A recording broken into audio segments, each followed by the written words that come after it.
Tudo bem, Caio Fábio, graça e paz, como é que o senhor tá? O senhor disse que podia mandar perguntas ou testemunhos, né? Primeiramente, um testemunho. Eu vejo sempre o senhor anunciando para as pessoas te ajudarem com os tijolinhos da sua casa. Olha que coisa legal aconteceu.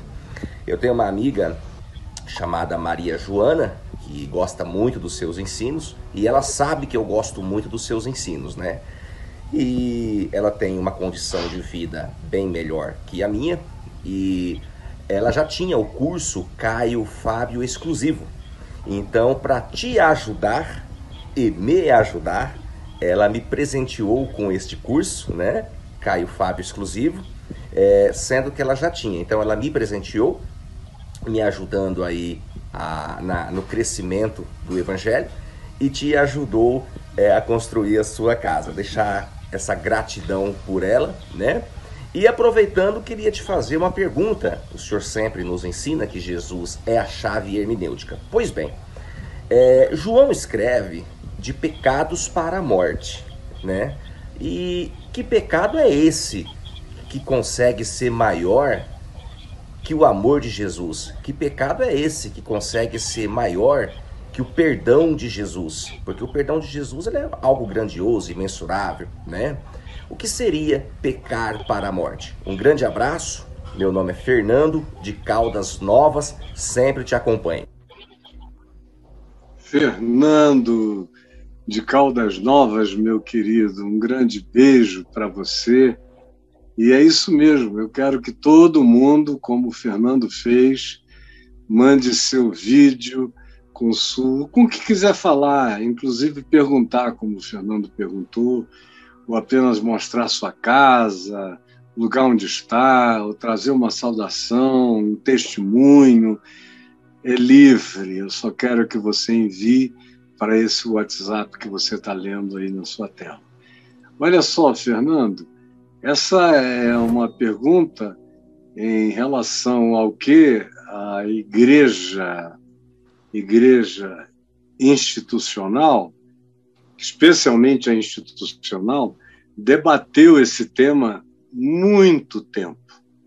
E aí eles criaram aquela diferenciação entre pecados perdoáveis e veniais e pecados para a morte, imortais, com castigos e penalidades eternas. E eles imaginavam a eternidade como um tempo sem fim. Eles não entendiam o que era o tempo, o espaço, e muito menos o significado de eternidade, que foi muito mais a física que nos ajudou a entender do que a teologia. Então, eles já fizeram isso, e é um exercício proibido por Jesus. Jesus disse para a gente não separar o joio do trigo. É para a gente, no máximo, discernir. Mas separar, botar o dedo e afastar, não. Eu tenho a permissão de não ser ingênuo, de discernir, de exortar. Quando eu vejo que alguém está praticando coisas malignas, malinas, perversas, eu sou daqueles que não tem nenhum pudor em falar mesmo, que o que ele está fazendo leva para a morte. Pode ser o presidente, pode ser o senador, pode ser o intelectual, pode ser o que for. Se eu vir alguém pecando para a morte, eu digo, olha, cuidado, porque isso aí pode fazer você morrer. E não é morrer, aqui todos vamos morrer, mas vai acontecer de que quando você morra, você vai desaparecer. E não precisava ser assim, você pode morrer no corpo e viver na eternidade. A experiência do amor de Deus. O pecado chamado para a morte, João diz aqui, e a gente precisa, nós que lemos isso em João, primeira epístola, conforme eu li hoje, no capítulo 5, que está aqui para frente, que é onde ele menciona o pecado para a morte, pelos quais ele diz, esses eu digo que por eles nem orem, porque está para além da possibilidade. Mas ele disse que era para orar. Se você vir o seu irmão pecando, ore por ele e o Senhor o perdoará. Jesus, quando ressuscitou dos mortos, soprou sobre os apóstolos, simbolicamente, e disse: recebei o Espírito Santo. E disse que se eles perdoassem pecados, seriam perdoados. Se eles retivessem pecados, seriam retidos. Agora, eu nunca vi nenhum apóstolo reter pecados, como eu não vi Jesus reter os pecados de ninguém.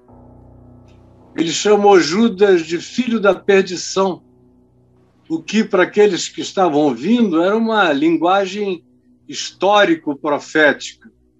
Mas ninguém sabe escatologicamente o que aconteceu com Judas depois que ele morreu. Não é garantia de que você vai encontrá-lo no inferno. Aliás, a pessoa que mais está preparada para perdoar um traidor é Jesus, não é?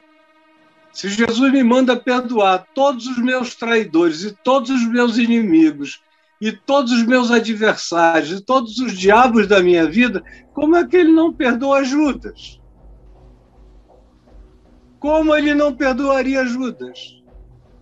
Aí você diz, porque ele é Jesus. É justamente porque ele é Jesus, que se entregou pelos pecados do mundo, que ele tem o poder de perdoar e de cobrir o mundo inteiro. Como João diz aqui. João diz, nessa primeira epístola, no capítulo 2, o seguinte: filhinhos meus, não pequeis, mas se todavia alguém pecar, tendes advogado junto ao Pai, Jesus Cristo justo. Ele é a propiciação pelos nossos pecados, nós que cremos, e também pelos do mundo inteiro, por aqueles que nem souberam ainda. E quando João disse isso, quase ninguém sabia de nada na Terra. Mas ele já sabia que o que Jesus tinha feito na cruz cobriu o mundo inteiro. Então, eu não estou no papel de dizer para você quem é que pecou para a morte, porque o pecado para a morte é de uma subjetividade tão grande que eu direi apenas o seguinte a você: o cara tem que ser o diabo mesmo para conseguir pecar para a morte.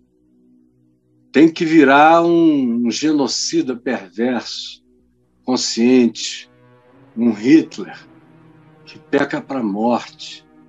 Mas eu só estou usando o nome dele porque ele é a figura humana que mais escandalizou a natureza humana no século passado, e em comparação com a história registrada da civilização humana, nunca tivemos nenhum diabo tão lucidamente explícito quanto Hitler, e obstinado na sua maldade até o fim, sem retrocesso, sem arrependimento.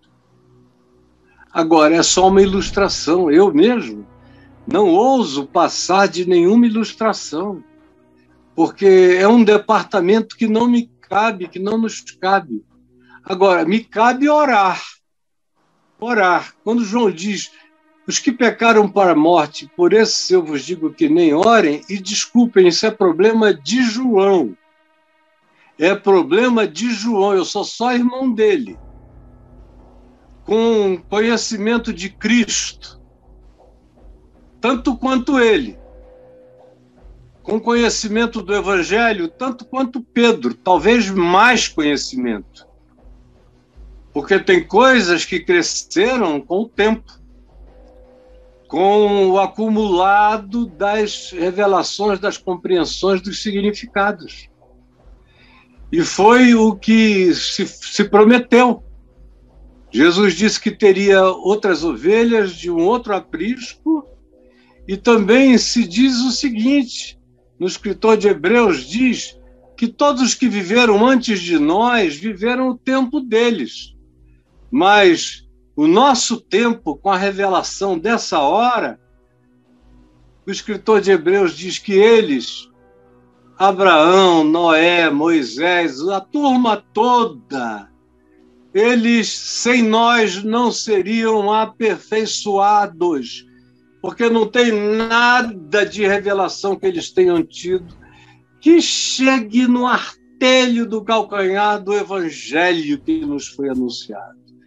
Então, por causa do amor de Cristo, eu prefiro só orar, pedindo a Deus que mesmo o pior bandido tenha chance de cair em si, de provar o inferno aqui, porque a única chance dessas pessoas é se tornarem sensíveis ao inferno existencial, é provarem o inferno, aquele inferno de agonia que faz ter vontade de morrer, de desistir da vida.